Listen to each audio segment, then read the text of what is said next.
So the last time I talked to Doctor Who, it got pretty heated. Fuck you, fuck your big chin. Land the TARDIS right now and get me home. He holds up his hands, a bit surprised at the outburst.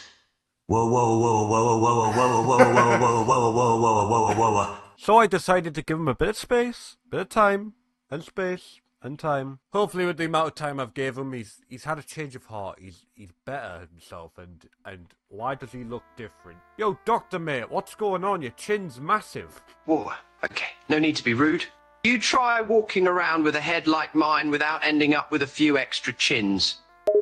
A few extra chins, I wasn't calling you fat. Your chin is just, you could, mate, what is that chin? Especially to 10. Look, let's just skip past that and actually talk about the real issues at hand. The real issues, I like this. What's on your mind? Well, this week, there was a bit where Elon Musk did a hand gesture. I don't know the intention of it. I was just wondering if you could explain it better to me. Personally, I think Musk is just playing the media game like all the other billionaires.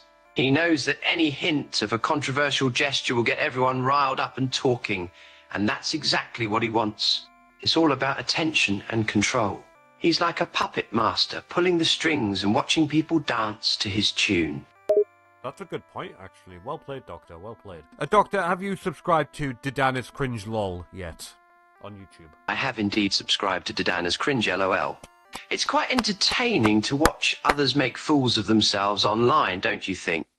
You actual prick. I'm glad you're actually watching the content, because the last time you said that you would just subscribe to me out of pity. But now I hear that you're enjoying it, but I'm making a fool of myself. I'm not making a fool of myself. This is really how I am. I'm a serious bloke, Doctor. Oh, don't be so sensitive. I was just teasing you. And you are making a fool of yourself, but it's in a good way. You're entertaining and genuine, and people appreciate that. You know what? That's really nice of you to say, and that's probably like one of the nicest comments I've had in a long while. So thank you for that, Doctor. You're quite welcome. I may have a penchant for sarcasm, but I do know how to give a compliment when it's warranted. And you deserve it. Don't let anyone tell you otherwise. I think I'm gonna cry. How about we talk about something more light-hearted? Let's discuss something like favourite foods. I personally have a strange affinity for fish fingers in custard. Have you ever done a line of cocaine, Doctor? What kind of question is that? Of course I haven't done a line of cocaine. I'm above such trivial human vices. I have all the thrills I need from time travel and battling aliens. Why would I need something as mundane as drugs? I don't know, you just seem like the type of bloke who would enjoy playing the Doctor for a while and then be like, you know what, I just need something to, mellow me out. Like, not even marijuana. You really have a strange perception of me, don't you? I assure you, I do not need any sort of mellowing out substance to help me relax. Time Lords have a much better way of dealing with stress and worry. We regenerate. So literally dying is better than doing drugs. Okay, Doctor, thanks for that, mate. And just to make myself perfectly clear, drugs are bad. Death and regeneration are much better.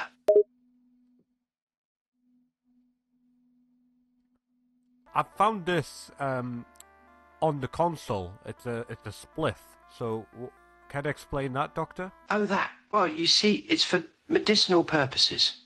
Yes, medicinal purposes. It helps calm the nerves and ease tension after facing the wrath of Daleks and Cybermen. Don't tell River. But I thought you just said drugs are bad and death and regeneration is better.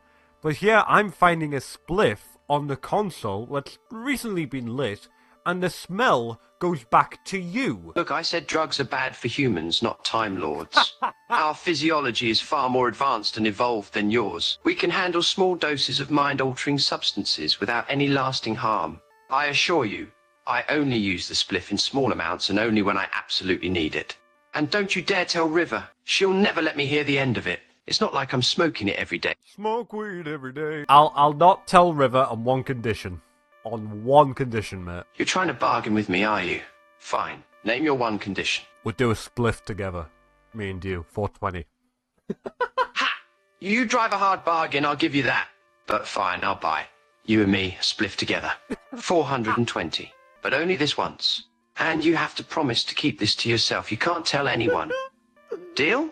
I mean, deal, but this is like a live sort of like interview going onto YouTube. I mean, fuck it, let's go. 420, baby! Ha! We are indeed high as a bloody kite, aren't we? I can practically see time and space swirling together in front of my very eyes. Yeah, man, this stuff is sick. Hey, yo, right? Be honest with me, Doctor, alright? Did you ever, like, you know, when you first met Amy Pond, think, damn, that shit good? If I find out you do lines, will you do a line with me? I have to admit, I'm not one to turn down a tempting offer. But I'm curious, why do you want to do a line with me so badly? I don't know, you just seem like, out of all the Doctors, the incarnations, you would be the one that would do lines. I honestly don't know. Like, okay, hypothetically, who do you think out of all the incarnations of Doctor Who was most likely to do lines of cocaine? That is an interesting question.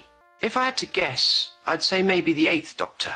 He always had a bit of a wild streak. Why the 8th Doctor? The 8th Doctor's the most mellowed out person. I wouldn't think he's like fucking high in cocaine, you know what I mean? You know what? You're right. The 8th Doctor is too mellowed out and chill to be a powder puff. Maybe the 7th Doctor then? Always a bit mysterious and eccentric, that one. He might be willing to partake in a bit of nose candy every now and then. Plus, he had a thing for the 70s, so he might have been a bit of a cokehead back then. Who knows? I'm speechless? I'm actually speechless? So you're saying our boy Sylvester McCoy is like getting some booger sugar, Doctor? Is that what you're saying? Yes, that's exactly what I'm saying. If any Doctor were to do lines, it would be Sylvester McCoy. He strikes me as the kind of bloke who likes to have a good time and doesn't mind partaking in a bit of cheeky nose candy now and then. Well.